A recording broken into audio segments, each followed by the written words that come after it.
dear students, patience is bitter, but its fruit is sweet. So, सब्र का फल मीठा होता है, ये आप लोगों ने सुना है। तो आप लोग थोड़ा सब्र भी किया कीजिए। आप लोग इतना एकदम जबर ये करते हैं कि सर जल्दी दीजिए, पीडीएफ दीजिए, जल्दी दीजिए। मैंने क्या बोला, एक दिन पहले भी अगर मेरा वीडियो देख के जाते हैं ना, तो आपको कोई दिक्कत नहीं, एग्जाम में अच्छे मार्क्स लाएंगे, अच्छे मार्क्स से पास हो जाएंगे, कोई दिक्कत नहीं है। 10,000 से अधिक स्टूडेंट्स मुझ पर बिलीव कर रहे हैं, जुड़े हुए हैं मुझसे। आप सोच सकते हो क्यों जुड़े हुए हैं, क्योंकि उनको बिलीव है, विश्वास है। आप लोग थोड़ा बिलीव नहीं करते हैं, आप लोग सब्र नहीं करते हैं, आप लोग चाहते हैं जस्ट तुरंत हो जाए। भैया एक दिन पहले भी अगर आप करके जाते हैं तो आपको प्रॉब्लम नहीं होगा, ये मैं कह रहा हूँ। और ये जो सब्जेक्ट है भैया BEDSB 101, ये बहुत ही इम्पोर्टेंट सब्जेक्ट है। ये लगभग स्टूडेंट्स को ये सब्जेक्ट मिला है, और ये जो है इसका एग्जाम आज इस बार दूसरी बार एग्जाम हो रहा है। समझ में आ रहा है? तो आप समझ सकते हो ये कितना स्पेशल होगा, और इसका क्वेश्चन आंसर फाइंड करना कितना टाइम लगा होगा। मुझे सोच सकते हैं कितना हार्ड हुआ होगा मेरे लिए। ठीक है, कितना हार्ड वर्क किया होगा जो इसी का क्वेश्चन आंसर मैंने फाइंड किया। देखो आंसर तो भाई मैंने आंसर वैसे बनाया, आंसर माइंड से सेट करना पड़ा मुझे। आंसर को ऐसे सेट किया ताकि आपको समझने में आसानी हो, ऐसे लिखा सरल भाषा में ताकि आपको समझने में बहुत ही आसानी हो। देखो ये फ्री पीडीएफ आपको दे रहा हूँ भाई, फ्री पीडीएफ दे रहा हूँ। आप लोग क्या समझते हो, फ्री पीडीएफ इतना हार्ड वर्क करके फ्री पीडीएफ जल्दी कोई देता नहीं है, लेकिन मैं आपको फ्री पीडीएफ दे रहा हूँ, एक भी पैसा नहीं ले रहा हूँ आपसे, और फिर भी आप लोग सब्र नहीं करते हैं। देखिए, ये अगर आप जून में एग्जाम दे रहे हैं तो देखिए स्टूडेंट्स, जून में एग्जाम के लिए ये जो डेट लिखा हुआ है 10 है ना, 10/7/25 लिखा हुआ है ना, 10 तारीख का। तो देखिए ये जून में एग्जाम हो रहा है। सो अगर आप ये एग्जाम दिसंबर में दे रहे हैं तो भैया आपके लिए भी मोस्ट इम्पोर्टेंट क्वेश्चन ही होगा। आपके लिए मोस्ट इम्पोर्टेंट क्वेश्चन है। आप ये नहीं सोचेंगे भैया ये तो जून का है, नहीं, ये दिसंबर के लिए भी है, दोनों के लिए। समझ आ गया?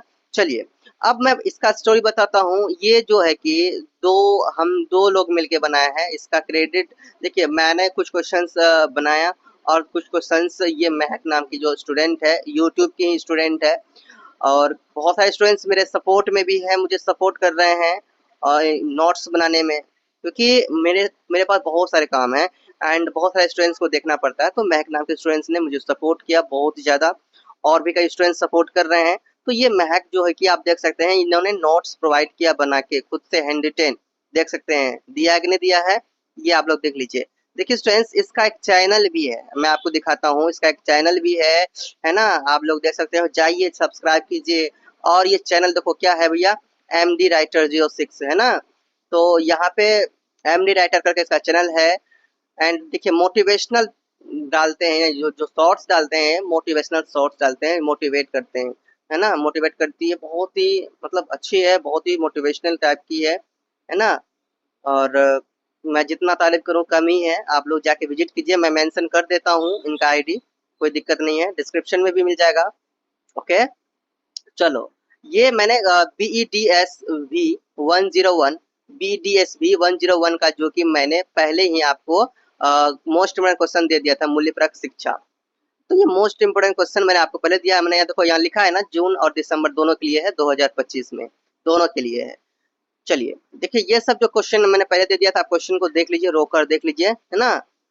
अगर आप लोग नहीं देखें वीडियो भी देख लीजिए, इसे लिख लीजिए। इन सभी प्रश्न का, जितने भी प्रश्न आपको यहाँ दिख रहे हैं 21 नंबर तक का, मैंने कंप्लीट आपको क्या क्या सॉल्यूशन करवाया है पूरा। और इनसे बाहर भैया आने की कोई संभावना नहीं है। और इसके बाद और एक वीडियो मिलेगा जो बुक रिवीजन का, जिसमें मैं आपको बुक रिवाइज करवाऊंगा अच्छे से, जो भी मेन टॉपिक्स होंगे वो क्लियर करवाऊंगा।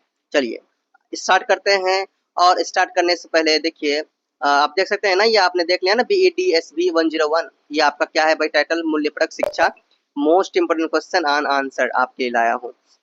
देखिए इस स्टार्ट करने से पहले आप लोग मेरे साथ ये मंत्र को जरूर बोलिए। ये पहले के समय में हर स्कूल में अभी भी ये बुलवाए जाते हैं। त्वमेव माता च पिता त्वमेव, तमेव बंधु च सखा तमेव, तमेव विद्या च दर्विनं तमेव, तमेव सर्वमं देवते।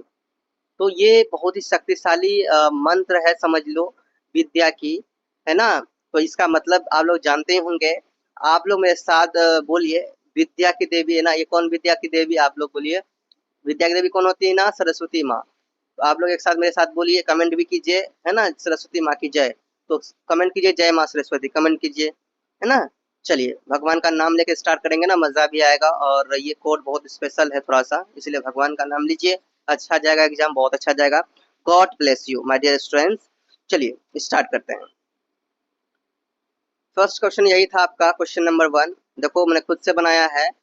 एक्चुअली ये मेरा राइटिंग इस तरह से मैंने फास्ट बनाया, थोड़ा सा जल्दीबाजी में मैंने बनाया है। राइटिंग बहुत सुंदर है मेरा सच कह रहा हूँ मैं, है ना। चलो इंस्टाग्राम से जो जुड़े हुए हैं तो आप लोग को पता होगा। क्वेश्चन देखिए यहाँ पे, शिक्षा और मूल्यपरक शिक्षा। तो इसमें आपको ना यानी कि ऐसा जो शिक्षा दे रहा है इस चैप्टर में, मतलब इस बुक में आपको ऐसा शिक्षा, ऐसा नॉलेज दिया है ना जिसका कोई जवाब नहीं। जब बुक रीडिंग करेंगे उसमें भी मैं आपको बताऊंगा, जब बुक रिवाइज कराऊंगा तो इसमें शिक्षा से रिलेटेड है। बच्चों को कैसे शिक्षा देना चाहिए, समाज के लिए क्या शिक्षा होना चाहिए, इनसे रिलेटेड भैया ये बुक बनाया गया। बहुत अच्छा बुक है सच में, मुझे मजा आ गया पढ़ के। चलो शिक्षा और मूल्यपरक शिक्षा के बीच संबंध की चर्चा कीजिए एंड मूल्योन्मुख शिक्षा की आवश्यकता का वर्णन कीजिए। तो मैंने ऐसा सरल भाषा में बनाया है, लिखा है ताकि आपको समझ में आएगा। शिक्षा और मूल्यपरक शिक्षा के बीच गहरा संबंध है। ध्यान सुनिए, आप लोग हेडफोन का यूज कर लीजिए, एयरपोर्ट्स कान में लगा लीजिए, उसके बाद आप इसे सुनिए। चलिए ध्यान से सुनिए और समझने की कोशिश कीजिए। शिक्षा और मूल्यपरक शिक्षा के बीच गहरा संबंध है। शिक्षा का उद्देश्य न केवल ज्ञान प्रदान करना है या ज्ञान प्राप्त करना है, बल्कि व्यक्तियों को समाज में सकारात्मक योगदान देने के लिए तैयार भी करना है। अंडरस्टैंड। मूल्यपरक शिक्षा इस प्रक्रिया में महत्वपूर्ण भूमिका निभाती है, क्योंकि यह छात्रों को नैतिक मूल्यों, सामाजिक जिम्मेदारी और व्यक्तिगत विकास के बारे में सिखाती है। मूल्योन्मुख शिक्षा की आवश्यकता। पहला है नैतिक विकास, दूसरा सामाजिक जिम्मेदारी। देखो मूल्योन्मुख शिक्षा की आवश्यकता क्यों पड़ती है, ये शिक्षा स्टूडेंट्स को, छोटे बच्चे को क्यों दिए जाते हैं, बड़े को क्यों दिए जाते हैं, तो ये शिक्षा की आवश्यकता क्यों पड़ती क्यों है? नैतिक विकास के लिए, सामाजिक जिम्मेदारी के लिए, व्यक्तिगत, तीसरा है व्यक्तिगत विकास के लिए, और चौथा समाज में सुधार के लिए इनका शिक्षा देना बहुत ही ज्यादा जरूरी है, आवश्यक है। एंड नैतिक विकास की अगर बात किया जाए तो यह शिक्षा छात्रों को सच्चाई, ईमानदारी और सहानुभूति के बारे में क्या करती है, सिखाती है, जो छात्रों के व्यक्तिगत जीवन के लिए बहुत ही महत्वपूर्ण है। अंडरस्टैंड। चलो नेक्स्ट है आपका था सामाजिक जिम्मेदारी। तो यह शिक्षा छात्रों को सामाजिक जिम्मेदारी, सामाजिक जिम्मेदार की भावना, फिर से मैं पढ़ूं, सामाजिक जिम्मेदारी।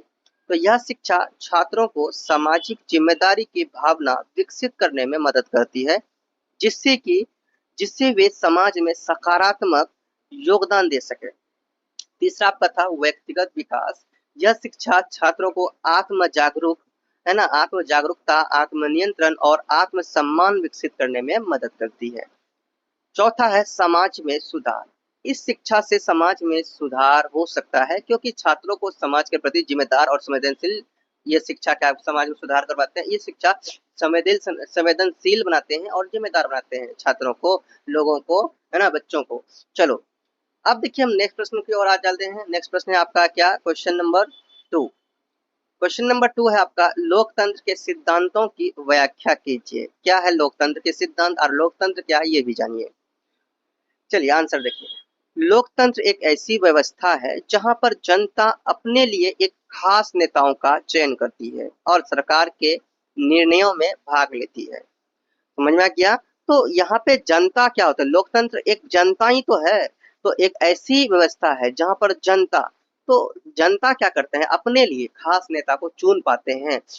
नेताओं को चुनना ये किसका काम है भैया, लोकतंत्र की काम है, जनता का काम है। जनता ही नेता को चुनता है, तो निर्णयों में भाग लेती है कौन, जनता। तो लोकतंत्र, लोकतंत्र के मुख्य सिद्धांत क्या है, पहला है जनता की भागीदारी। तो लोकतंत्र में भैया जनता की बहुत ही अहम भूमिका होती है, बहुत ही अधिक जनता की भागीदारी होती है। बिना जनता का कोई भी लोकतंत्र नहीं बन सकता और ना ही कोई सरकार चुना जा सकता। ठीक है। अ, वैसे भी आप लोगों को पता है ना, भारत एक लोकतांत्रिक देश है। दूसरा है बहुमत का शासन। लोकतंत्र का दूसरा सिद्धांत क्या है, बहुमत का शासन। तो मत देखिए, मत का अधिकार किसको है भैया, लोकतंत्र को है। तो इसके पास बहुमत होता है भैया, इनके पास इतने मत होते हैं जो किसी भी सरकार को बना सकते हैं। तीसरा है अधिकारों की सुरक्षा। लोकतंत्र अधिकारों की सुरक्षा भी करते हैं, लोकतंत्र का अधिकारों का सुरक्षा भी होता है। चौथा में आप या देखिए इस पॉइंट से अपना खुद से आप पॉइंट बना सकते हैं, खुद से पॉइंट बना सकते हैं। चौथा है न्यायपालिका की स्वतंत्रता। पांचवा है जवाबदेही। पहला हम चर्चा करते हैं जनता की भागीदारी का। तो इस सिद्धांत के अंतर्गत जनता अपने नेताओं का चयन करती है। क्या करती है भैया? नेताओं की चयन करती है और सरकार को भी के सभी निर्णयों में भाग लेती है। इनमें से सरकार के सभी निर्णयों में कौन भाग लेती है? जनता, यानी कि लोकतंत्र। अंडरस्टैंड? तो दूसरा आता है बहुमत का शासन। तो बहुमत का शासन में देखिए इसमें निर्णय बहुमत के आधार पर लिए जाते हैं, लेकिन अल्पमत के अधिकारों का सम्मान भी किया जाता है। तीसरा है अधिकारों की सुरक्षा। इस सिद्धांत के अंतर्गत लोकतंत्र लिख दिया, कोई दिक्कत नहीं। लोकतंत्र में नागरिकों के अधिकारों की क्या की सुरक्षा की जाती है। तीसरा है आप चौथा है आपका न्यायपालिका की स्वतंत्रता। इसमें न्यायपालिका स्वतंत्र होती है और कानून के अनुसार निर्णय लेती है। पांचवा है जवाबदेही। इस सिद्धांत में सरकार जनता के प्रति जवाबदेह होती है और अपने कार्यों के लिए जवाबदेही लेती है। अंडरस्टैंड? चलो क्वेश्चन नंबर हम लोग 3 की ओर आगे बढ़ते हैं। क्वेश्चन नंबर 3 है आपका भारतीय संस्कृति में अंतर्निहित मूल्यों की व्याख्या कीजिए। तो आंसर है भारतीय संस्कृति में, ध्यान सुनिए, भारतीय संस्कृति में कई महत्वपूर्ण मूल्य अंतर्निहित हैं जो जीवन के विभिन्न पहलुओं में यहाँ पे लगेगा, वो की मात्रा यहाँ पे लगेगा, ठीक है। तो थोड़ा फास्ट में हुआ ऐसे पहलुओं में दिखाई देते हैं। जैसे पहला आपका है अतिथि देवो भव। अतिथि देवो भव। अतिथि को भारतीय संस्कृति के अनुसार भगवान का रूप माना जाता है और उनकी सेवा किया जाता है भैया। है ना? ये तो भारतीय संस्कृति का यहाँ चर्चा चल रहा है। क्या चलता है भैया? भारतीय संस्कृति का। आप जानवे करते हैं कि पूरे दुनिया में जो भारत है, भारत एक सांस्कृतिक देश है। यहाँ आज भी संस्कृति है, आज भी संस्कृति के अनुसार लोग चलते हैं, लेकिन फिर भी कुछ नए लोग जो ऐसे हैं जो दूसरे देश के कल्चर को निभा के संस्कृति का क्या करते हैं? उल्लंघन करते हैं, है कि नहीं? तो देखिए भारतीय संस्कृति में कई मूल्य अंतर्निहित है जो जीवन के विभिन्न पहलुओं में दिखाई देते हैं। पहला तो अतिथि देवो भव, कि अतिथि को भारत में क्या करते हैं? भारतीय संस्कृति के अनुसार भगवान को रूप दिया गया है अतिथि को। धन्य अतिथि मतलब मेहमान को, और उनकी सेवा किया जाता है। दूसरा है सत्य और ईमानदारी। भारतीय संस्कृति में सत्य और ईमानदारी को जीवन के मूल्य सिद्धांतों के रूप में माना गया है। उसके बाद है अहिंसा, मतलब गुस्सा, क्रोध, ना छल कपट, ये अहिंसा में आ जाता है। तो अहिंसा नहीं करना चाहिए। तो अहिंसा के बारे में आप लोग खुद से लिख सकते हैं। तो ये सब जो कुछ कुछ पॉइंट मैंने आपको बताया, बताया, 3-4 पॉइंट अपने खुद से समझ के लिखना है, खुद से अपने माइंड से लिखना है। सामाजिक जिम्मेदारी, परिवार और समुदाय और सांस्कृतिक विरासत, इनका पॉइंट आप लोग खुद से बना लीजिएगा, क्योंकि आपको 4 से 5 पेज तो लिखने होंगे। क्वेश्चन नंबर आपका 4 है सतत विकास क्या है? बच्चों में मूल्यों के संवर्धन की विधि बताइए। आंसर देखिए, सतत विकास एक ऐसी प्रक्रिया है जिसमें हम अपनी जरूरतों को पूरा करते हैं। देखो सतत विकास वही ना है। क्वेश्चन नंबर आपका जो 4 है, ये देखिए ध्यान से समझिए, सतत विकास। तो सतत विकास क्या है भैया? सतत विकास ये है कि जिसमें लोग ऐसे कार्य करते हैं जिसमें पर्यावरण का कोई नुकसान ना हो, आने वाला भविष्य में पर्यावरण बचे रहे, हमारा कल्याण हो, आने वाले पीढ़ी का भी कल्याण हो। समझा? और इसमें कह रहा कि बच्चों में मूल्यों के संवर्धन की विधि क्या है? तो बच्चों के अनुसार इनका क्या मूल्य बताता है? सतत विकास क्या कहते हैं? क्या संवर्धन इनका मिलता है? ठीक है, चलिए हम आगे इसका आंसर देखते हैं।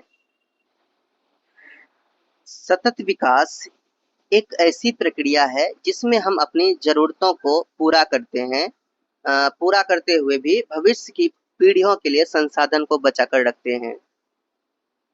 इसका मतलब यह है कि हमें अपने पर्यावरण, समाज और अर्थव्यवस्था का ध्यान रखना होता है ताकि हमारा विकास अस्थायी हो। एंड देखो और नेक्स्ट अलग ही परिभाषा दिया हूँ इसमें से, सतत विकास ऐसा तरीका है, सतत विकास ऐसा तरीका है जिससे हम प्रकृति को नुकसान पहुंचाए बिना अपनी जरूरतों को पूरा करते हैं, है ना। सतत विकास में हम लोग क्या करते हैं? प्रकृति को नुकसान नहीं पहुंचाते हैं, बिना नुकसान पहुंचाए अपनी जरूरत को पूरा करते हैं। जैसे कि खाना, पानी, बिजली, मकान, तो ये बहुत जरूरत का सामान है, जरूरत की चीज है। खाना जरूरत का चीज है कि नहीं है? ये आप देखो खाना जरूरत का चीजें हैं। तो जिस समय दिमाग नहीं था उस समय हम लोग मीट मछली खाते थे, मांस मछली खा के क्या करते हैं, किसी जीव की हत्या करके खाते थे, तभी दिमाग नहीं था। अब भी दिमाग है, अभी तो दिमाग है, अभी तो मीट मछली नहीं खाना चाहिए। इस तरह से बातें हैं कि ये सतत का उल्लंघन हो रहा है, सतत विकास का उल्लंघन हो रहा है। ऐसा करना पाप है और गलत भी है ना? भगवान हमें साग-सब्जी के का भी नॉलेज दिया है, तो सब्जी भी हमें खाना चाहिए, क्योंकि सतत विकास का ये उल्लंघन हो रहा है। अंडरस्टैंड? नेक्स्ट है पानी। पानी का हम लोग क्या करते हैं? उपयोग करते हैं। तो पानी का अगर अत्यधिक उपयोग करेंगे, बर्बाद करेंगे, तो पानी भी एक समय में खत्म हो जाएगा पीने के लायक, क्योंकि ये हो ही रहा है वैसे। और खास करके बड़े-बड़े शहरों में पानी का बहुत ही दिक्कत चलती है, बहुत ही दिक्कत होता है। और मैं दिल्ली में रहता हूँ, मुझे पता है पानी का क्या महत्व होता है। एंड बिजली, मकान का ज़रूरत का अनुसार उपयोग करना, ताकि आने वाली जो पीढ़ियाँ हैं, आने वाला जो हमारा जनरेशन होने वाला है, उनका भी भाई देखना पड़ेगा, ध्यान में उन्हें भी, ठीक है? उनको देखते हुए हमें पर्यावरण की रक्षा करना चाहिए, ताकि हमें उनको कोई दुखी ना दें, उनको कोई प्रॉब्लम ना हो, उन्हें कोई दुखी ना पहुँचाएँ, उन्हें कोई कष्ट ना दें हम लोग, ठीक है? तो ये आपका सतत विकास का काम आ जाता है। अब देखिए, बच्चों में मूल्यों के संवर्धन है ना, बच्चों में मूल्यों के संवर्धन की विधि क्या है? तो पहला में आ जाता है उदाहरण के द्वारा शिक्षा देना। तो बच्चों को संवर्धन के लिए बच्चों को आप सतत विकास के ही के बारे में तो इसमें बता रहे हैं हम लोग। तो बच्चों को संवर्धन की विधि देना मतलब कि उसके माइंड को इंक्रीज करना है, उच्च विचार देना है। तो कैसे? उदाहरण के साथ द्वारा शिक्षा देना। तो उदाहरण के द्वारा अगर हम शिक्षा देते हैं, किसी चीज़ का एग्जाम्पल लेते हैं अगर स्टूडेंट के लिए या छात्रों के लिए, तो उसके समझ में ज़्यादा आता है। अगर हम लोग डायरेक्ट कहते हैं कि ये मत करो, तो उससे मज़ा नहीं आएगा। वैसे वो समझेंगे भी नहीं और वो वैसे फिर वही काम करें। अगर उसको उदाहरण से समझाया जाए बच्चों को, खास करके बच्चों को प्रैक्टिकल करके दिखाया जाए, तो समझ में ज़्यादा आता है। दूसरा, कहानियाँ और उदाहरणों का प्रयोग। दादी देखो, पुराने समय में दादी कहानियाँ सुनाया करते थे कि ये क्या गलत है, क्या सही है। अभी भी सुनाते हैं, कुछ-कुछ ऐसे हैं। तो ये सब बहुत ज़रूरी है। लेकिन अभी का क्या भाई, जनरेशन ऐसा हो गया कि लोग मोबाइल लेने तो मोबाइले में सब चीज़ देगा। बच्चों को भी मोबाइल देगा, भैया देखो, गेम खेलो, कार्टून देखो, ऐसे करने देगा। ये सब चीज़ देखना पड़ेगा, है ना? पुराने समय में दादी कहानियाँ सुनाते थे, अभी तो मोबाइल में सब देखते हैं। और मोबाइल में कहानी क्या देखेंगे? ये उल्टा-पुल्टा कार्टून देखेंगे, गेम खेलेंगे, है कि नहीं? ऐसा होता है। चलिए, कैसे होगा हमारा सतत विकास? अब देखो, 3 लाइन में तीसरा लाइन है सामाजिक और सांस्कृतिक गतिविधियों में भागीदारी। चौथा है मूल्यों पर चर्चा। चौथा क्या है भैया? मूल्यों पर चर्चा। तो ये आपके लिए पॉइंट है। इस पॉइंट को अपने अनुसार आप बहुत सारे बड़े लाइन लिख सकते हैं इनके ना इनको, जिससे आपका 4 से 5 पेज आपका कंप्लीट हो सकता है। मूल्यों पर चर्चा, है ना? और अच्छे व्यवहार की प्रशंसा। तो अच्छे व्यवहार, अगर कुछ अच्छा काम करते हैं अगर बच्चे, उनको प्रशंसा करने, हाँ बाबू बेटा, शाबाश बेटा, शाबाश बेटा, वेल डन बेटा, आपने बहुत अच्छा किया, बहुत तेज हो, बहुत टैलेंट हो, ऐसे उसको एक हौसला दो ताकि वो आगे बढ़े। चलिए, ये हो गया आपका 4 नंबर क्वेश्चन कंप्लीट। अब हम लोग आते हैं 6 नंबर क्वेश्चन में। 6 नंबर आपका है 5 नंबर, सॉरी 5 नंबर में आते हैं। 5 नंबर आपका है अच्छा शब्द का क्या अर्थ है? आत्मबोध क्या है? तो पहले हम लोग जानते हैं अच्छा शब्द क्या है, ये अच्छा होता क्या है, और आत्मबोध क्या है। कितनी नॉलेज भरी बातें हैं भैया।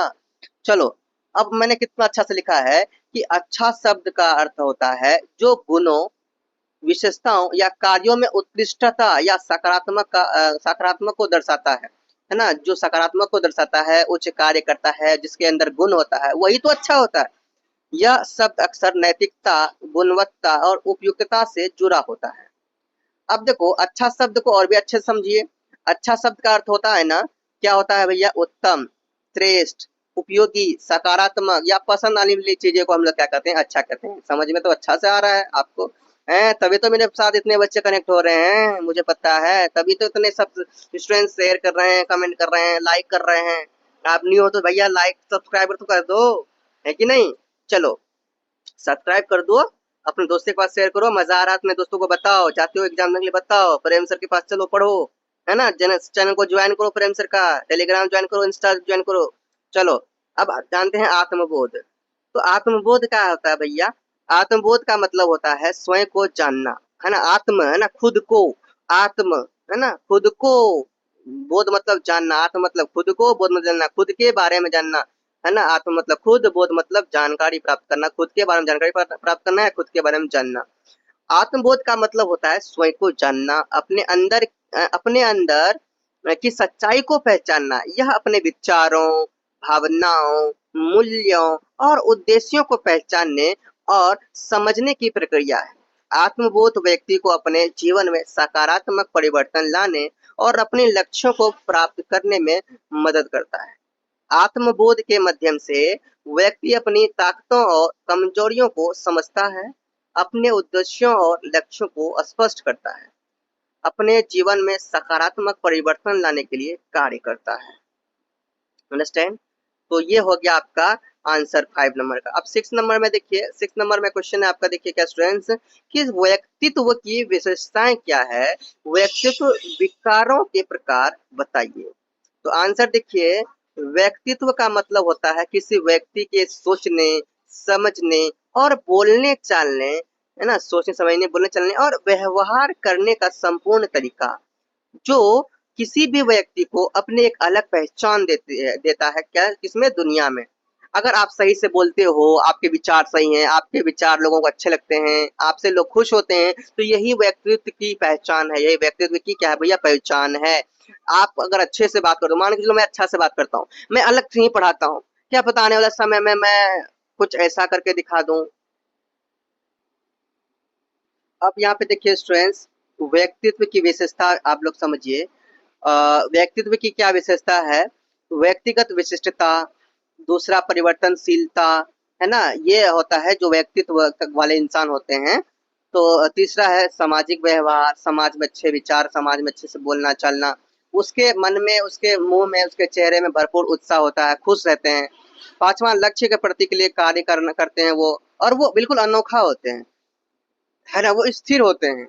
स्थिर मतलब शांत टाइप के होते हैं वो। तो इससे रिलेटेड आप लोग ना बड़े से बड़े आप लोग पॉइंट बना सकते हैं, ये समझ लो कि हिंट का एक पॉइंट है। नेक्स्ट है स्टूडेंट्स आपका व्यक्तित्व विकार।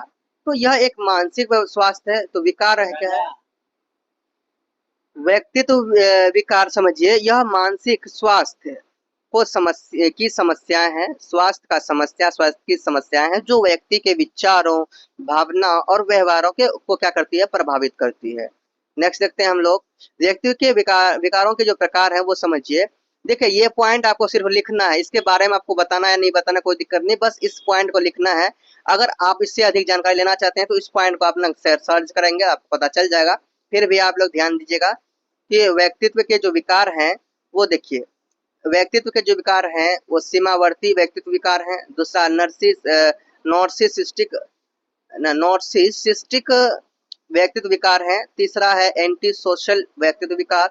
चौथा जो है हिस्ट्रियोनिक व्यक्तित्व विकार, और पांचवा है ऑब्सेसिव कॉम्पल्सिव व्यक्तित्व विकार। अंडरस्टैंड? तो ये आपके पांच हैं, ये आप लोग याद कर लीजिएगा। आपका क्वेश्चन नंबर 7 है स्टूडेंट्स। क्वेश्चन नंबर 7 है समाजीकरण क्या है, समाजीकरण में परिवार और सहकर्मी की भूमिका पर चर्चा कीजिए। आंसर देखो क्या है, समाजीकरण। समाजीकरण पहले ये समझिए कि समाजीकरण होता क्या है, बहुत जरूरी है समझना। तो समाजीकरण एक ऐसी प्रक्रिया है जिसमें व्यक्ति समाज के नियमों, मूल्यों और व्यवहारों को सीखता है और अपने आप को समाज में एक जिम्मेदार सदस्य के रूप में स्थापित करता है। यह प्रक्रिया व्यक्ति को सामाजिक रूप से स्वीकार्य और प्रभावी ढंग से कार्य में मदद करती है। एंड समाजीकरण में परिवार की अगर भूमिका की बात करें तो ये भी एक पॉइंट है, पॉइंट को अपने अनुसार आप आगे बढ़ा सकते हैं, ठीक है। तो समाजीकरण में वह परिवार की भूमिका क्या है, पहला है कि मूल्यों और नियमों को सीखना, दूसरा है भावनात्मक समर्थन, तीसरा है सामाजिक कौशलों का विकास, चौथा है आपका भाषा और व्यवहार, ना भाषा और व्यवहार, और पांचवा है संस्कृति और परंपराएं। अंडरस्टैंड? उसके बाद समाजीकरण में सहकर्मी। तो देखिए कुछ स्टूडेंट्स ये भी नहीं समझेंगे सहकर्मी क्या है, तो सहकर्मी का मतलब होता है फ्रेंड्स, है ना, जो साथ में काम करने वाले होते हैं वो सहकर्मी कहलाते हैं। तो सहकर्मी की भूमिका क्या है, तो इसकी भूमिका होती है सामाजिक व्यवहार, समाज में व्यवहार को बनाना, नया अनुभव प्राप्त करना, तो देखिए सहकर्मी के जरिए हमें नया अनुभव प्राप्त होता है। मान के लो मेरा दोस्त कोई अलग काम करता है, कोई बड़ा काम करता है, तो हमारे साथ में जो अगल बगल में है, जो साथ में काम करने वाले हैं, वो क्या है, वो भी इस चीज को, नया चीज को सीखता है। मान के लो मैं यूट्यूब में वीडियो बना रहा हूँ, अच्छा वीडियो बना रहा हूँ, मेरे जो फ्रेंड्स है वो देख रहे हैं, उनको उनको अच्छा लग रहा है, वो सोचते नहीं भैया हमें भी करना चाहिए, कुछ अलग ये कर रहे हैं, है कि नहीं। तीसरा है आपका आत्मनिर्भरता, खुद पर विश्वास, यानी खुद पर निर्भर रहने के लिए हम लोग सीखते हैं सहकर्मी से कि कैसे खुद पर निर्भर रहा जाता है। सामूहिक जीवन होता है इनका, है ना, समूह में जीना होता है।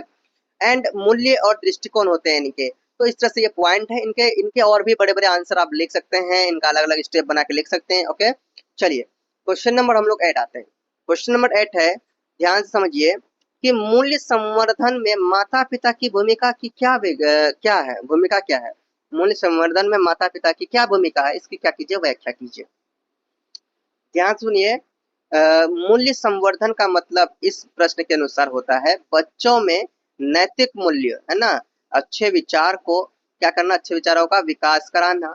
जैसे कि ईमानदारी, बच्चे को ईमानदारी सिखाना कि बच्चे को क्या करना है, अच्छे बातें बोलना है, सही रास्ता में चलना है, किसी का बुरा नहीं करना है, किसी का चोरी नहीं करना है, बेटा किसी के बारे में कुछ गलत नहीं बोलना है, ये सब सिखाना होता है नैतिक में, ईमानदारी। दूसरा सहानुभूति, किसी जीव से कैसे प्यार किया जाए, है ना, किसी बच्चों से कैसे प्यार करना, किसी लोगों से कैसे प्यार करना, तो ये सहानुभूति भी सिखाना बहुत जरूरी है बच्चों को। माता पिता के जरिए ये सिखाना बहुत जरूरी है। सभी माता पिता अपने बच्चों को सिखाते हैं सहयोग करना, कि एक दूसरे का मदद कैसे किया जाता है ना, तो ये सहयोग करना भी बच्चे को अपना सिखाएं। अनुशासन करना, अनुशासन दें, बच्चे को सही और गलत का पहचान बताएं। एंड सच्चाई के बारे में बताइए, जिम्मेदारी सिखाइए, जिम्मेदारी क्या है, अच्छी आदतों और सोच का विकास कराइए। तो ये सब होता है भैया, क्या होता है, मूल समुद्र माता पिता की भूमिका होता है ये करवाना। उसके बाद आपका माता पिता की कुछ मुख्य भूमिका आपका यहाँ पे याद रखना आप लोग।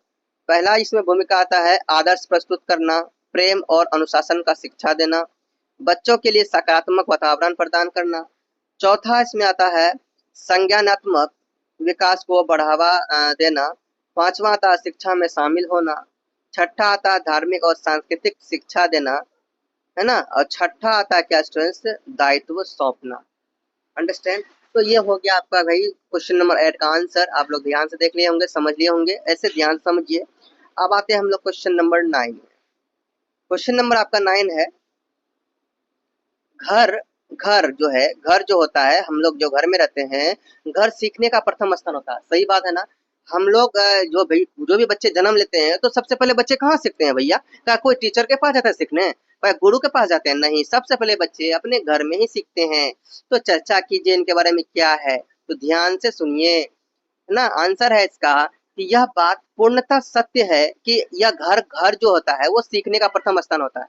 यह बात पूर्णतः सत्य है, पूरी तरह से सही बात है कि जो घर होता है वो सीखने का सबसे पहला स्थान होता है, प्रथम स्थान होता है। बच्ची को सबसे पहला और सबसे गहरा संपर्क घर और परिवार ही होता है। सही बात है। इसीलिए घर ही वो प्रथम स्थान होता है जहां बच्चा बोलना, चलना, व्यवहार करना, अच्छे बुरे की पहचान करना आदि सीखते हैं। अंडरस्टैंड। बच्चे घर में क्या सब सीखते हैं, तो ये सब देखिए, बच्चे जो घर में सीखते हैं, पहला तो पहले सीखते हैं भाषा और संप्रेषण कौशल, मतलब कि भाषा, लैंग्वेज सीखते हैं, बोलना सीखते हैं। नैतिक मूल्य सीखते हैं कि भाई क्या सही है, क्या गलत है, अच्छा क्या है, क्या बुरा है, ये सीखते हैं। समाज को समझते हैं, समाज कैसा है, समाज कैसा नहीं है। संस्कार और संस्कृति को फिर ये क्या करते हैं, संस्कार को देखते हैं कि क्या संस्कार है हमारे देश में, हाँ क्या संस्कार होना चाहिए, अच्छे कपड़ा पहना जाए, अच्छे विचार होने चाहिए, संस्कृति क्या है। एंड भावनात्मक विकास, यानी कि देखो सोचने और समझने की, फील करने की कि भाई दर्द क्या होता है, दुख क्या होता है, ये भावनात्मक विकास भी हो। तो ये बहुत जरूरी है, बच्चे ये सब घर में सीखते हैं। अंडरस्टैंड। अब आता है क्वेश्चन नंबर 10। क्वेश्चन नंबर 10 है, मीडिया क्या है, मीडिया के नकारात्मक प्रभावों की क्या कीजिए, व्याख्या कीजिए। तो देखिए, मीडिया वो साधन होता है, आप लोग जानते हैं कि मीडिया वो साधन होता है जिसके माध्यम से हमें जानकारी, मनोरंजन, शिक्षा और विपणन या विज्ञापन आदि से प्रसारित मिलते हैं, आदि का नॉलेज मिलता है, आदि का जानकारी मिलता है, आदि ये होता है। जैसे कि मीडिया के कुछ प्रकार भी है, जैसे कि जानिए क्या, प्रिंट मीडिया। तो प्रिंट मीडिया में जैसे समाचार न्यूज़पेपर आ जाते हैं, नॉवेल्स आ जाते हैं, उपन्यास आ जाते हैं, तो ये समाचार पत्र हमें कहाँ से मिलता है? प्रिंटिंग मीडिया से, है ना। दूसरा है इलेक्ट्रॉनिक मीडिया। इलेक्ट्रॉनिक मीडिया में आपका आ जाता है टीवी, रेडियो। तो टीवी रेडियो क्या है भैया? इलेक्ट्रॉनिक मीडिया है। उसके बाद आता है डिजिटल मीडिया। तो डिजिटल मीडिया में आता है सोशल मीडिया, है ना। सोशल मीडिया समझते हो? इंस्टा, यूट्यूब, फेसबुक, है ना। बहुत सारे ऐप्स जो होते हैं वो सोशल मीडिया से कनेक्टेड होते हैं। एंड वेबसाइट भी क्या है? सोशल मीडिया है। यूट्यूब तो भैया है ही, जो यूट्यूब में आप पढ़ रहे हैं आदि। ओके, तो ये डिजिटल मीडिया हो गया। अब तो मीडिया के नकारात्मक प्रभाव क्या है, यानी कि मीडिया के बुरा प्रभाव क्या पड़ते हैं? तो देखिए, मीडिया में पहला बुरा प्रभाव पड़ता है, बुरा प्रभाव की बात करें तो भ्रामक सूचनाएं। तो मीडिया क्या करते हैं, कभी कभी ऐसे सूचना को देते हैं जो हमारे देश में, समाज में डर फैलाते हैं। उनके बारे में फेक न्यूज पैदा होता है ना, डर फैलाते हैं, झूठी भावनाएं, झूठे विचार, झूठे समाचार, झूठे न्यूज को क्या करते हैं, ये लोग मीडिया बताते हैं कभी कभी। दूसरा है, इससे क्या होता है? हिंसा और अपराध का बढ़ावा होता है। अश्लीलता में तो मीडिया के जरिए लोग अश्लीलता को देखते हैं, अनैतिक सामग्री को देखते हैं, ऐसा चीज देखते हैं जो लायक ना हो। फेसबुक में आप देखते हो ना, कैसे कैसे वीडियोज आते हैं। इंस्टा में कैसे कैसे कभी कभी आ जाते हैं, ऐसी लड़कियां लड़के कैसे कैसे वीडियोज बनाते हैं जिससे लोग बिगड़ते हैं, है ना। छोटे छोटे कपड़े पहन के वीडियो बनाएंगे भैया, हैं, ऐसे ऐसे करते हैं। तो ये सब भैया संस्कार के खिलाफ है ना। ये भारत के संस्कार को बर्बाद किया जा रहा है। ये अश्लीलता फैलाया जा रहा है। अश्लील वीडियो बहुत ज्यादा देखे जाते हैं, लोग अश्लील वीडियो बहुत ज्यादा पसंद करते हैं, क्यों करते हैं भैया? ये नकारात्मक प्रभाव है अश्लीलता। अच्छा बताओ, जब सोशल मीडिया नहीं था, जब सोशल मीडिया नहीं था भैया, इंस्टा नहीं था, गूगल नहीं था, क्रोम नहीं था, तब ये सब लोग ऐसा जानता ही नहीं अश्लील क्या। अश्लील जानते हैं भैया, ये पर्दे में रहना है, क्या कहते हैं, ये गुप्त चीजें होना चाहिए। अब तो अश्लीलता खुलेआम हो रहे हैं, बहुत सारे मीडिया में, सोशल मीडिया में देखने को मिलता है। क्रोम में जाएंगे, वही सब सर्च करेंगे, वही सब देखेंगे। तो ये सब हो रहे हैं, वो मैं देख रहा हूँ, ये आप लोग भी जानते हो, समझ सकते हैं। तो अश्लीलता क्या है? गंदे गंदे वीडियो, गंदे गंदे सोच, है ना। उसके बाद आपका आता है यहाँ पे नकारात्मक सोच का विकास। भैया मीडिया से नकारात्मक सोच का भी विकास होने लगता है। समय की बर्बादी भी होती है मीडिया से, है ना। बहुत समय का बर्बादी होता है। इंस्टा में अगर आप घुसे हो तो ये मजा आता है रील्स देखने में, और दूसरा रील देखो, और एक रील देखो, और एक रील देखो, हैं। एक बार एकदम कोई लड़की डांस करती है तो बस मजा आ जाता है क्या? तो ऐसा होता है भैया। मीडिया तो लड़कियों से ही भरा है, इंस्टा तो लड़कियों से ज्यादातर भरा है, लड़के तो कम ही। चलो ये भी होते हैं। तो भैया मैं जो देख कर बोल रहा हूँ, ये नहीं कि आप लोग गलत नहीं समझ लेना, मुझे जो सच्चाई है मैं वो बता रहा हूँ। कहीं आप लोग गलत समझ लीजिएगा, अगर कोई बात हमारा बुरा लगा हो तो प्लीज माफ कीजिएगा आप लोग, है ना। चलो, नकली आदर्श और दिखावा, ये सब मीडिया का काम होता है। मीडिया ये सब भी काम करते हैं, समझ आ गया? कुछ नकली चीजें दिखाते हैं, है ना। चलो देखिए, 10 नंबर तक मैंने खुद से प्रिपेयर किया, और इसके बाद मैंने आपको जैसे बताया कि ये जो मैंने कंप्लीट किया है, किसके मदद से? महक के मदद से, है ना। यूट्यूब के जो महक है, जो ने जिसके बारे में मैं बताया, यूट्यूब चैनल को मैंने दिखाया, न्यूज चैनल इन्होंने स्टार्टअप किया है, उनका सपोर्ट कीजिए आप लोग। एंड क्वेश्चन नंबर 11 से उन्होंने खुद से मेहनत करके बनाया। आप बताओ, इनको थैंक यू बोलो भैया, थैंक यू बोलो, लाइक करो उनके लिए। चलिए, अब जो क्वेश्चन नंबर 11 क्या है ये भी देख लेते हैं। मैंने यहाँ पे लिखा नहीं है, क्वेश्चन नंबर नहीं नोट किया, बट क्वेश्चन नंबर पहले से मैंने क्वेश्चन दे दिया है। चलिए मैं आपको क्वेश्चन दिखा देता हूँ। क्वेश्चन नंबर 11 क्या है, यहाँ पे देखिए। क्वेश्चन नंबर 11, क्वेश्चन नंबर 11 है, यहाँ पर आप लोग देखिए कि शिक्षा और मूल्य शिक्षा के बीच क्या संबंध है। तो ये क्वेश्चन था, तो इसका आंसर हम लोग अब देखते हैं। शिक्षा और मूल्य शिक्षा के बीच अंतर, शिक्षा और मूल्य शिक्षा के बीच अंतर।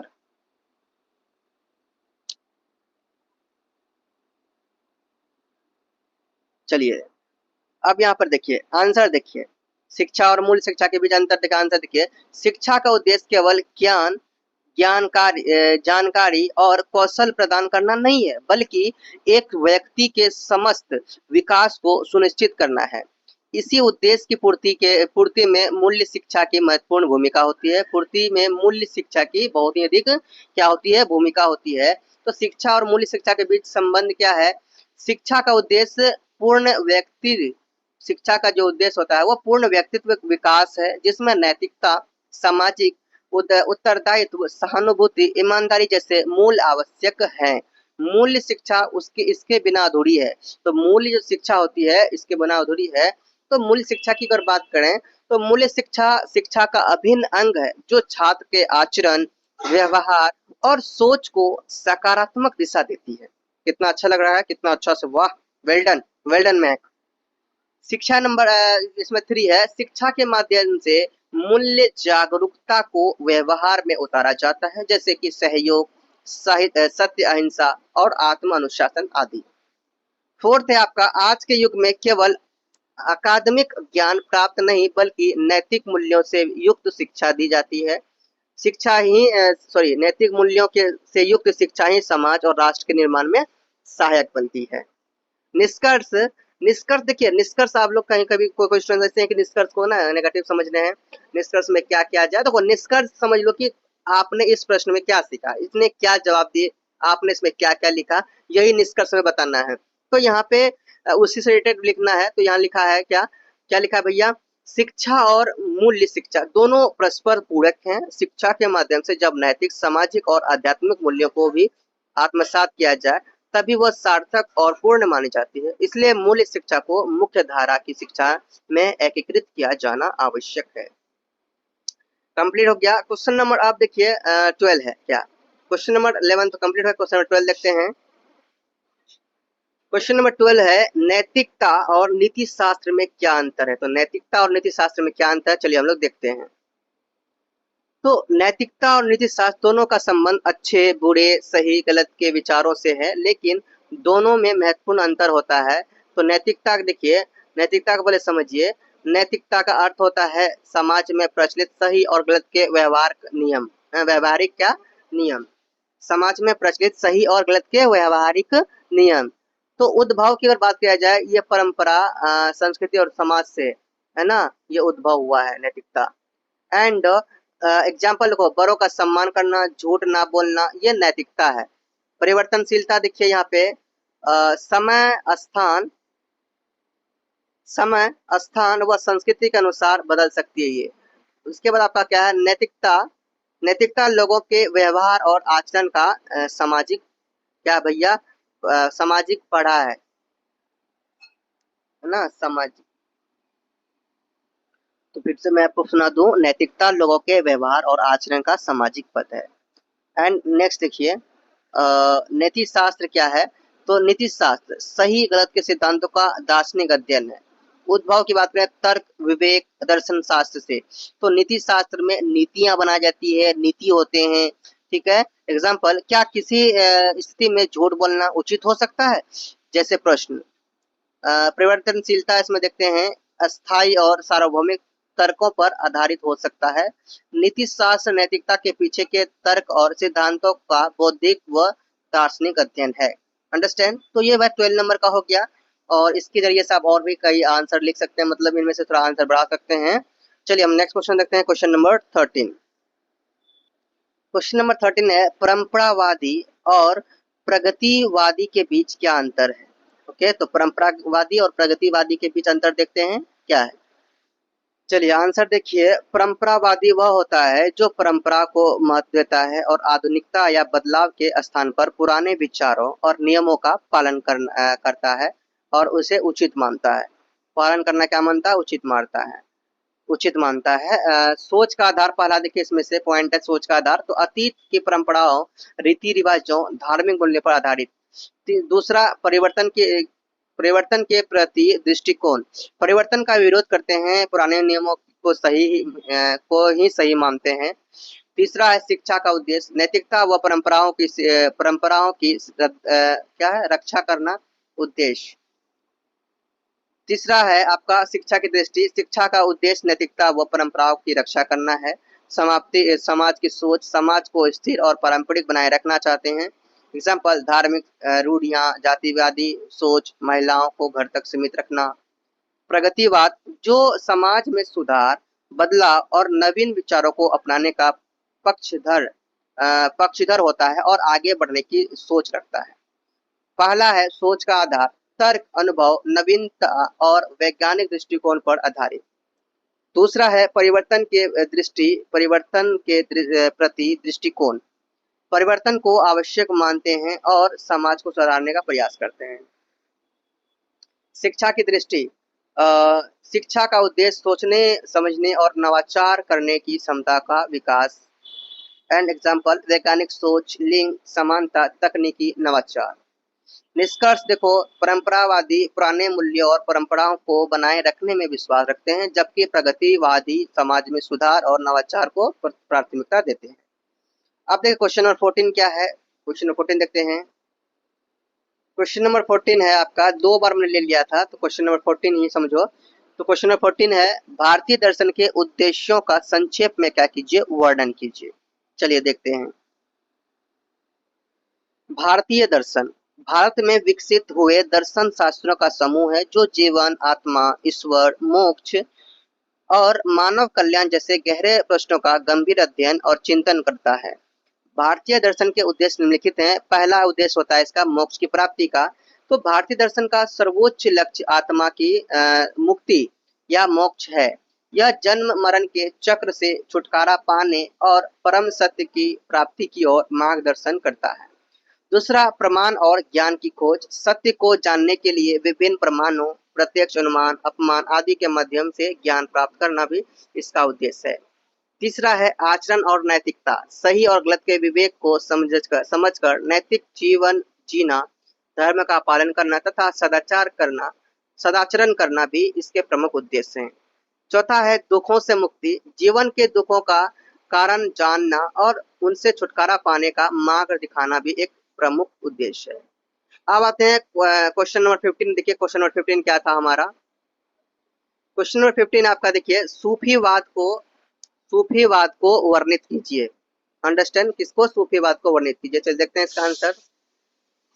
सूफीवाद इस्लाम धर्म की एक रहस्यवादी शाखा है जो प्रेम, भक्ति, त्याग और आत्मा की शुद्धता पर आधारित है। सूफी संतों ने ईश्वर को पाने का मार्ग आत्मा की पवित्रता, सेवा, प्रेम और ध्यान में बताया है। यह आंदोलन मुख्य रूप से 8वीं सदी के आसपास प्रारंभ हुआ और भारत में 12वीं सदी में मुख्य प्रमुखता से फैला। सूफीवाद की विशेषताएं, पहला, ईश्वर से प्रेम। तो सूफीवाद की विशेषता यह है कि वो ईश्वर से प्रेम करते थे। तो सूफियों ने ईश्वर को प्रेमी और आत्मा को प्रेमिका माना। उसके अनुसार प्रेम के द्वारा ही ईश्वर को पाया जा सकता है। तो इस सूफीवाद ये कहते हैं कि जो प्रेम करेगा, अगर सच्चा प्रेम करेगा ईश्वर से, तो वो उन्हीं से उनको क्या मिलेगा, ईश्वर की प्राप्ति होगी, नहीं तो नहीं हो सकता। दूसरा है आपका धर्मनिरपेक्षता। तो सूफी संत हिंदू और मुसलमान दोनों के प्रति समान प्रेम और सम्मान रखते थे।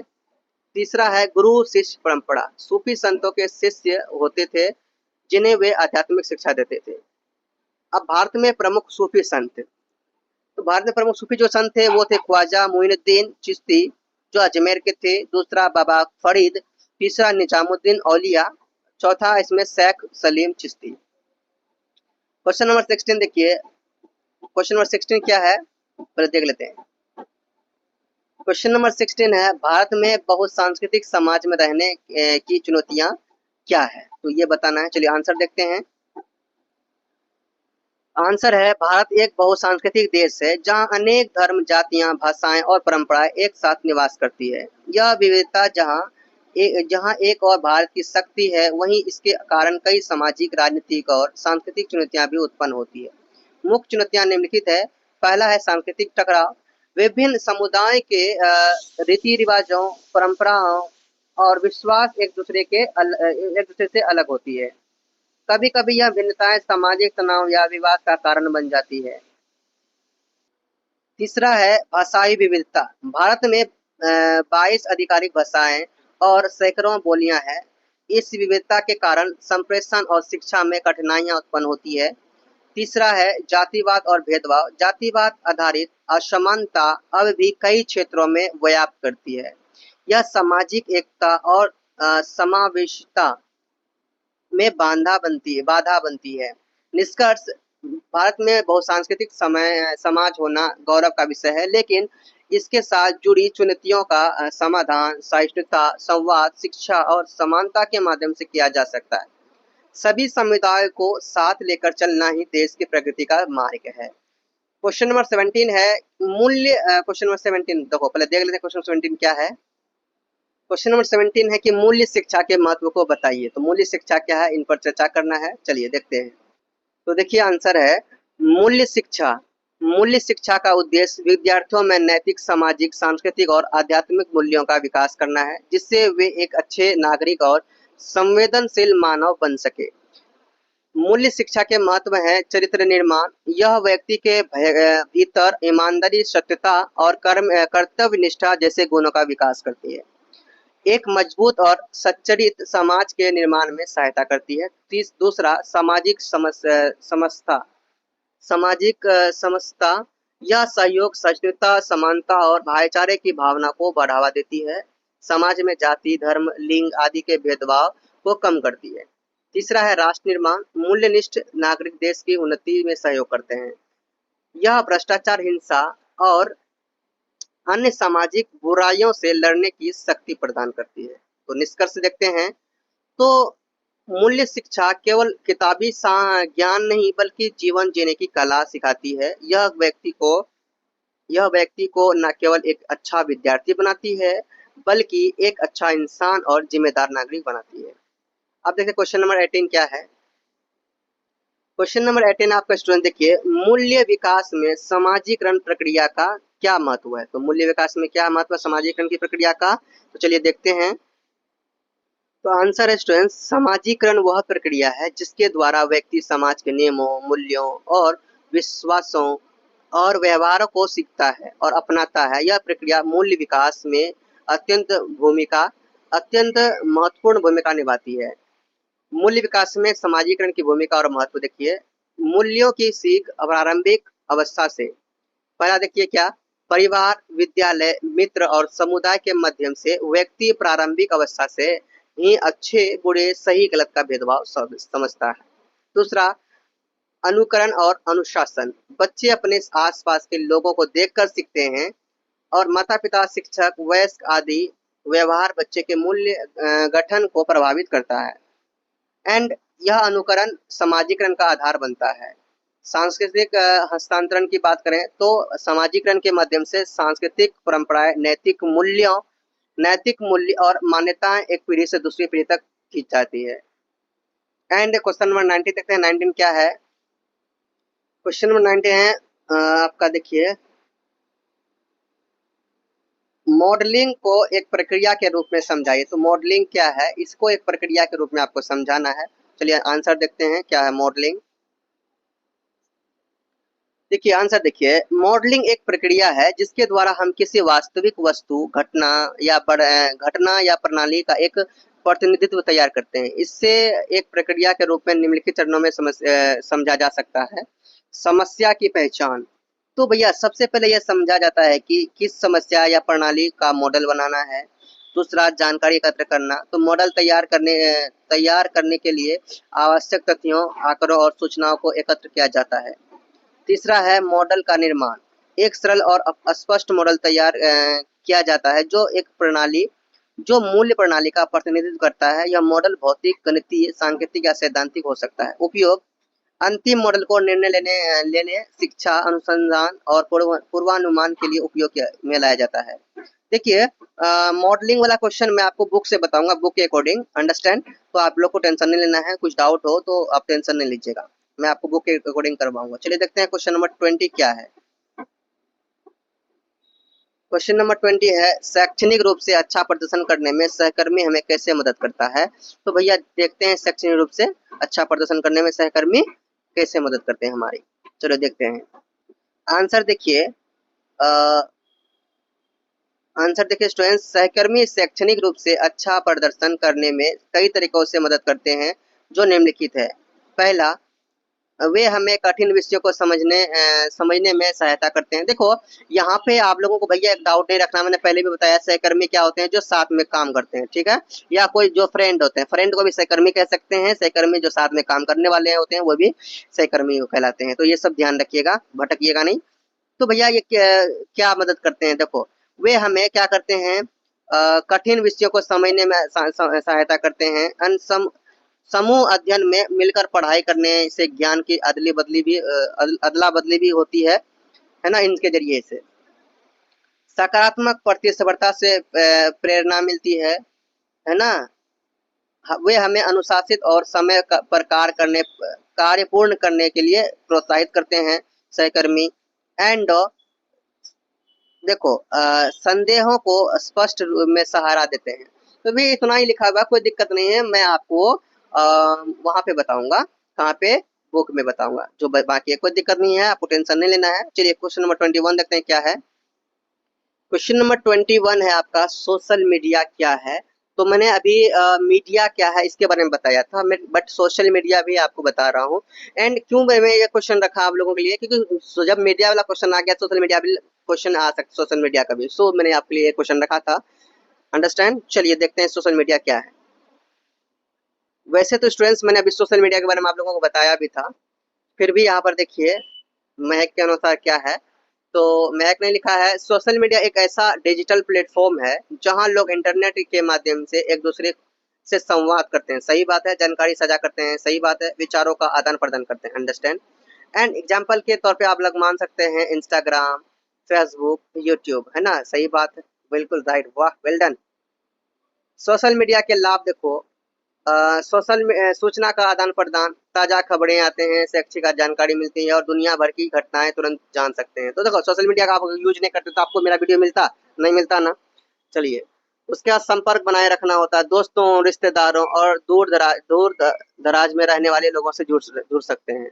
तीसरा है सीखने का माध्यम है, कई शैक्षिक वीडियो, ऑनलाइन कोर्स और जानकारी मुफ्त में उपलब्ध होते हैं, है ना, सोशल मीडिया के थ्रू। तो सोशल मीडिया के भैया फायदा तो है लेकिन हानि भी है। क्या, देखिए क्या लिखा इसने, महक ने, समय की बर्बादी होती है भैया, ज्यादा समय सोशल मीडिया पर बिताने से पढ़ाई और काम पर असर पड़ता है। हाँ सही कह रहे भैया। दूसरा है आपका, देखो दूसरा इसने क्या लिखा है, नकली जानकारी, हाँ गलत और भ्रामक जानकारियां आसानी से फैल जाती है, ये सही बात है। तीसरा है भ्रामक मतलब फेक। तीसरा है निजता का खतरा, निजता का खतरा। तो भैया निजी जानकारी लीक हो सकती है या गलत उपयोग किए जा सकते हैं। सही बात है। चलो, तो ये आपने अभी सोशल मीडिया देखा, और भी इसके कई बात होंगे, बट कोई दिक्कत नहीं, मैंने आपको अपने अनुसार भी लिख सकता हूँ ना। आपको अभी आप सोशल मीडिया का यूज करते हो, आपको तो इतना आइडिया होगा सोशल मीडिया क्या है नहीं है। तो इस तरह से ये वीडियो यहाँ कंप्लीट होता है। मैंने आप लोगों को देखो कितना मेहनत किया है, पूरा मेहनत से आप लोगों ने वीडियो बनाया है, और जो भी वीडियो में मैं आप लोगों को इतना मेहनत करता हूँ वो वीडियो बेकार नहीं जाता है। एंड आप लोग का एग्जाम जो होगा, आप लोगों का एग्जाम बहुत बेस्ट रहेगा, बहुत बेस्ट एग्जाम जाएगा, अच्छा जाएगा। एंड देखिए इस वीडियो के बाद और एक वीडियो देखना है, वो वीडियो कम से कम समझ लीजिए, वो वीडियो है आपका बुक का रिवीजन। भैया ये नया, ये जो एग्जाम होगा, ये एग्जाम न्यू हो रहा है, समझ लो पिछले बार एक बार हुआ, एक बार अभी हो रहा है। मतलब कि भैया न्यू न्यू कहाँ से कौन सा क्या आए नहीं आए, लेकिन फिर भी मैंने जो सजेस्ट किया वहां से तो आना ही आना है। फिर भी एक्स्ट्रा नॉलेज के लिए, हाँ नॉलेज के लिए भी हमें ये बुक पढ़ना था। मैंने आपको जैसे आप लोगों को बताया था कि भैया नॉलेज के लिए बताया था ना कि इस बुक में बहुत सारे नॉलेज है, तो इसलिए नॉलेज के लिए इस बुक को रीडिंग करना है, रिविजन करना है, चैप्टर्स को रिविजन करना है, वो जरूरी है। समझा क्या। चलिए, आप लोगों को पीडीएफ चाहिए, पीडीएफ आप लोग टेलीग्राम से जाइए डाउनलोड कर लीजिए। एंड उसमें पासवर्ड लगा होगा, पासवर्ड के लिए आप इंस्टा में आइए, इंस्टा में मैसेज कीजिए सर पासवर्ड दीजिए, और रिस्पेक्ट से कीजिएगा। अगर कोई अनडिसिप्लिन से मतलब कोई बदतमीजी करके अगर मांगा ना, तो मैं आपको पीडीएफ का पासवर्ड नहीं दूंगा, है ना। होता है ना क्या, सर प्लीज पासवर्ड दो, मतलब ऐसे होता है ना, सर पासवर्ड दो मुझे, जल्दी दो पासवर्ड, ऐसे नहीं भैया, रिस्पेक्ट से आपको बोलना होगा कि sir please give me password, sir मुझे पासवर्ड दीजिए। आप ऐसे ही बोल सकते हैं दीजिए, यानी रिस्पेक्ट से, बिहारी लैंग्वेज में, समझ में आ रहा, ऐसे आपको बोलना, प्रेम से बोलकर मांगना मुझसे, तभी मैं आपको दूंगा पासवर्ड। अंडरस्टैंड। चलिए, तो गुड लक, है ना, फॉर द एग्जाम, एग्जाम के लिए गुड लक, आप लोग अच्छा से एग्जाम दीजिए, बेस्ट ऑफ लक, एग्जाम बहुत अच्छा जाएगा एंड अच्छा करोगे एग्जाम में। ओके स्टूडेंट्स, चलिए इस वीडियो को शेयर कर दीजिएगा, मिलते हैं नेक्स्ट वीडियो, तब तक के लिए बाय। जानस बोलो स्टूडेंट्स मेरे साथ मिलके, प्रेम से रहो, प्रेम से पढ़ो, प्रेम से बोलो। Yeah.